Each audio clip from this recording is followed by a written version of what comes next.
ನಮಸ್ಕಾರ ಸ್ನೇಹಿತರೆ, ನಾವು ಈ ಒಂದು ವಿಡಿಯೋದಲ್ಲಿ ಸಹಾಯಕ ಪ್ರಾಧ್ಯಾಪಕರ ನೇಮಕಾತಿಗೆ ಸಂಬಂಧಪಟ್ಟ ಹಾಗೆ ಅಂದರೆ ನೋಡಿ, ಡಿಗ್ರಿ ಕಾಲೇಜ್ಗಳಲ್ಲ, ಇದು ವಿಶ್ವವಿದ್ಯಾಲಯಗಳಲ್ಲಿ ಸಹಾಯಕ ಪ್ರಾಧ್ಯಾಪಕರ ಹುದ್ದೆಗಳೇನಿರ್ತವೆ ಆ ಹುದ್ದೆಗಳಿಗೆ ಸಂಬಂಧಪಟ್ಟ ಹಾಗೆ ನೇಮಕಾತಿ ಯಾವ ಹಂತಕ್ಕೆ ಬಂದಿದೆ ಅನ್ನೋದ್ರ ಬಗ್ಗೆ ನಾವು ಈ ಒಂದು ವಿಡಿಯೋದಲ್ಲಿ ಡಿಸ್ಕಸ್ ಮಾಡ್ತಾ ಹೋಗೋಣ. ಅದಕ್ಕೂ ಮುಂಚೆ ನೀವೇನಾದರೂ ನಮ್ಮ ಯೂಟ್ಯೂಬ್ ಚಾನಲನ್ನು ಸಬ್ಸ್ಕ್ರೈಬ್ ಮಾಡ್ಕೊಂಡಿಲ್ಲ ಅಂದರೆ ದಯವಿಟ್ಟು ಸಬ್ಸ್ಕ್ರೈಬ್ ಮಾಡ್ಕೊಳ್ಳಿ. ಸ್ನೇಹಿತರೆ, ಹೆಚ್ಚು ಕಡಿಮೆ 3-4 ವರ್ಷಗಳಾಯಿತು ವಿವಿಗಳಲ್ಲಿ ಸಹಾಯಕ ಪ್ರಾಧ್ಯಾಪಕರ ನೇಮಕಾತಿ ಮಾಡ್ಕೊಳ್ತೀವಿ ಅಂತೇಳಿ ಸುದ್ದಿ ಹರಿದಾಡ್ತಾ ಬಂದಾಗ್ಯೂ ಕೂಡ ಇದುವರೆಗೂ ನೋಟಿಫಿಕೇಷನ್ ಆಗಿಲ್ಲ. ಅಂದರೆ ಇದುವರೆಗೂ ಕೂಡ ಆಯಾ ವಿಶ್ವವಿದ್ಯಾಲಯಗಳೇ ಅಲ್ಲಿರ್ತಕ್ಕಂಥ ಹುದ್ದೆಗಳನ್ನು ಭರ್ತಿ ಮಾಡ್ತಾ ಇದ್ವು. ಅಂದರೆ ಎಕ್ಸಾಮ್ ನಡೆಸೋದಾಗಿರ್ಬೋದು, ಒಟ್ಟಾರೆ ಬೋಧಕೇತರ ಹುದ್ದೆಗಳನ್ನು ವಿವಿ ವ್ಯಾಪ್ತಿಯಲ್ಲಿ ನೇಮಕಾತಿ ಮಾಡಿಕೊಳ್ಳಲಾಗ್ತಿತ್ತು. ಈ ಹಿಂದಿನ ಉನ್ನತ ಶಿಕ್ಷಣ ಸಚಿವರಾಗಿದ್ದಂಥ ಅಶ್ವಥ್ ನಾರಾಯಣ್ ಸರ್ ಏನು ಹೇಳಿದ್ರು, ಅದನ್ನು KA ಎಕ್ಸಾಮ್ ನಡೆಸೋದಕ್ಕೆ ಅವಕಾಶ ಕೊಡ್ತೀವಿ, ಆ ನಂತರ ಬೇಕಾದರೆ ನೀವು ಮೆರಿಟ್ ಲಿಸ್ಟ್ ಆಧಾರದ ಮೇಲೇ ನೀವು ಸಹಾಯಕ ಪ್ರಾಧ್ಯಾಪಕರ ನೇಮಕಾತಿಯನ್ನು ಮಾಡಿಕೊಡ್ರಿ ಅನ್ನುವಂಥ ವಿಚಾರಗಳು ಬಂದಿದ್ದು. ಆ ಕಾರಣದಿಂದಾಗಿ ಇವೆಲ್ಲವೂ ಕೂಡ 3-4 ವರ್ಷಗಳ ಹಿಂದನೇ ಘಟನೆ ನಡೆದಿತ್ತು.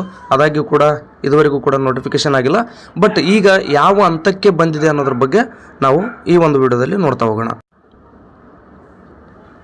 ತಾವಿಲ್ಲಿ ಗಮನಿಸಬಹುದು, ಬೋಧಕರ ನೇಮಕಾತಿ ವಿಚಾರ ವಿವಿಯನ್ನು ಘಟಕವಾಗಿ ಪರಿಗಣಿಸುವ ಪ್ರಸ್ತಾವ ಕೈ ಬಿಡುವಂತೆ CMಗೆ ಪತ್ರ ಬರೆದ ಸತೀಶ್ ಜಾರಕಿಹೊಳಿ. ನೋಡಿ, ಇದು 28ಕ್ಕೆ ಬಂದಿರತಕ್ಕಂಥದ್ದು, ಅಂದರೆ ಫೆಬ್ರವರಿ 28ಕ್ಕೆ, ಅಂದರೆ 4-5 ದಿನ ಆಯಿತು.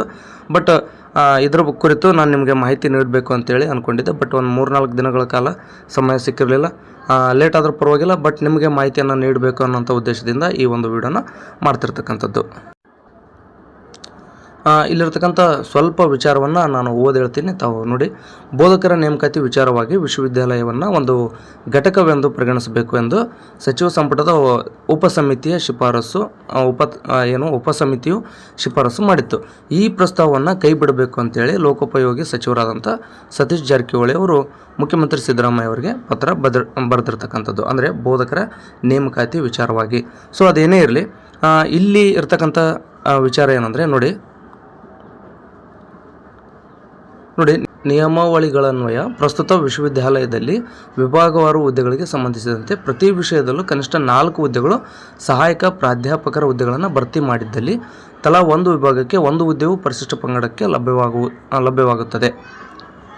ಇದರನ್ವಯ ಉದಾಹರಣೆಗೆ 25 ವಿಭಾಗ ಸಹಾಯಕ ಪ್ರಾಧ್ಯಾಪಕರ ಒಟ್ಟು 100 ಹುದ್ದೆಗಳಿಗೆ ಅಧಿಸೂಚನೆ ಹೊರಡಿಸಿದ್ದಲ್ಲಿ ಪರಿಶಿಷ್ಟ ಪಂಗಡಕ್ಕೆ ಪ್ರತಿ ವಿಭಾಗವಾರು ತಲಾ 1ರಂತೆ ಒಟ್ಟು 25 ಹುದ್ದೆಗಳು ಲಭ್ಯವಾಗುತ್ತವೆ. ವಿಶ್ವವಿದ್ಯಾಲಯವನ್ನು ಒಂದು ಘಟಕವೆಂದು ಪರಿಗಣಿಸಿದರೆ 100 ಹುದ್ದೆಗಳಲ್ಲಿ ಪರಿಶಿಷ್ಟ ಪಂಗಡದ ಅಭ್ಯರ್ಥಿಗಳಿಗೆ ಸಿಗುವಂಥ 25 ಹುದ್ದೆಗಳ ಬದಲಾಗಿ ಕೇವಲ 7 ಹುದ್ದೆಗಳು ಸಿಗ್ತವೆ. ಅಂದರೆ ಇದು ಮೀಸಲಾತಿ ಏನಿದೆ ಆ ಮೀಸಲಾತಿ ಸಲುವಾಗಿ ಅವರು ಬರೆದಿರ್ತಕ್ಕಂಥದ್ದು. ಸೊ ನಾನು ಇದ್ರ ಬಗ್ಗೆ ಇಲ್ಲಿ ಡಿಸ್ಕಸ್ ಮಾಡ್ತಾ ಹೋಗ್ತಾ ಇಲ್ಲ. ಅಂದರೆ ಈಗ ಅವರು ಏನು ಮಾಹಿತಿಯನ್ನು ನೀಡಿದ್ದಾರೆ ಅನ್ನೋದನ್ನು ಸ್ವಲ್ಪ ನಿಮಗೆ ಗಮನಕ್ಕಿರಲಿ ಅನ್ನೋದಕ್ಕೆ ಕಾರಣಕ್ಕೋಸ್ಕರ ಹೇಳಿದೆ.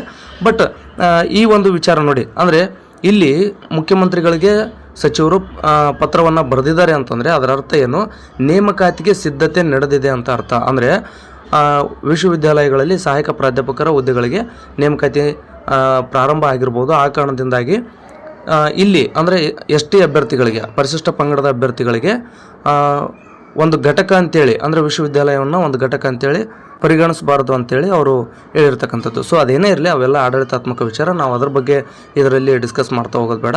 ಇಲ್ಲಿ ಏನಂತಂದರೆ ಈಗ ಲೋಕೋಪಯೋಗಿ ಸಚಿವರು ಸತೀಶ್ ಜಾರಕಿಹೊಳಿ ಸರ್ ಮುಖ್ಯಮಂತ್ರಿಗಳಿಗೆ ಪತ್ರವನ್ನು ಬರೆದಿದ್ದಾರೆ. ಅಂದರೆ ಅದರ ಅರ್ಥ ನೇಮಕಾತಿ ಇಲ್ಲಿ ಅಂದರೆ ವಿಶ್ವವಿದ್ಯಾಲಯಗಳಲ್ಲಿ ಪ್ರಾರಂಭ ಆಗಿದೆ ಅಂತ ಅರ್ಥ. ಆ ಕಾರಣದಿಂದಾಗಿ ಸಹಾಯಕ ಪ್ರಾಧ್ಯಾಪಕರ ಹುದ್ದೆಗಳಿಗೆ ನೇಮಕಾತಿ ಅಂದರೆ ವಿಶ್ವವಿದ್ಯಾಲಯಗಳಲ್ಲಿ ಪ್ರಾರಂಭ ಆಗಿದೆ. ಆ ಕಾರಣದಿಂದಾಗಿ ಅಲ್ಲಿ ಏನು ಪರಿಶಿಷ್ಟ ಪಂಗಡದ ಅಭ್ಯರ್ಥಿಗಳಿಗೆ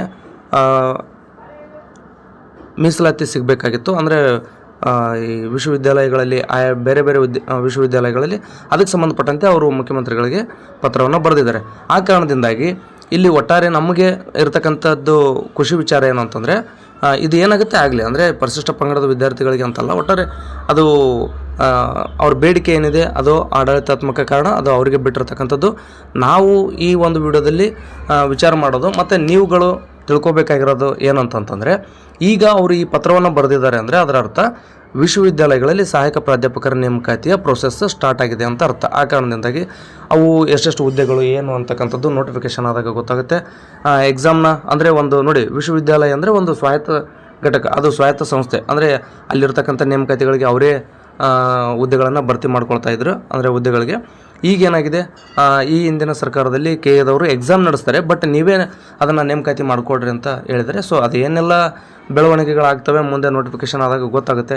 ಆದರೆ ವಿಶ್ವವಿದ್ಯಾಲಯಗಳೇ ಎಕ್ಸಾಮನ್ನು ನಡೆಸ್ತಾವ ಅಥವಾ ಕೆ ಎದವರು ಎಕ್ಸಾಮನ್ನು ನಡೆಸ್ತಾರ ಅನ್ನುವಂಥ ವಿಚಾರ ಮುಂದಿನ ದಿನಗಳಲ್ಲಿ ಸ್ಪಷ್ಟ ಆಗಲಿದೆ. ಅದರ ಜೊತೆಗೆ ನೋಡಿ, 826 ಸರ್ಕಾರಿ ಪ್ರಥಮ ದರ್ಜೆ ಕಾಲೇಜುಗಳಲ್ಲಿ ಸಹಾಯಕ ಪ್ರಾಧ್ಯಾಪಕರ ಹುದ್ದೆಗಳಿಗೆ ನೇಮಕಾತಿ ನಡೆಯುವಂಥದ್ದು ಬಹುತೇಕ ಖಚಿತ. ಯಾಕಂದರೆ ಈಗಾಗಲೇ ಹಣಕಾಸು ಇಲಾಖೆ ಕೂಡ ಅದಕ್ಕೆ ಸಂಬಂಧಪಟ್ಟ ಹಾಗೆ ಅನುಮೋದನೆಯನ್ನು ನೀಡಿದೆ.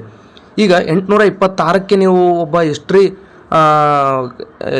MA ಮತ್ತು KCET ಪಾಸ್ ಮಾಡ್ಕೊಂಡಿದ್ದೀರಿ ಅಂದರೆ ನೋಡಿ, ಇತಿಹಾಸದಲ್ಲಿ ನೀವು 826 ಹುದ್ದೆಗಳಲ್ಲಿ ನಿಮಗೆ ಬಹುತೇಕ ಒಂದು 80ರಿಂದ 90 ಹುದ್ದೆಗಳು ಸಿಗ್ಬೋದು.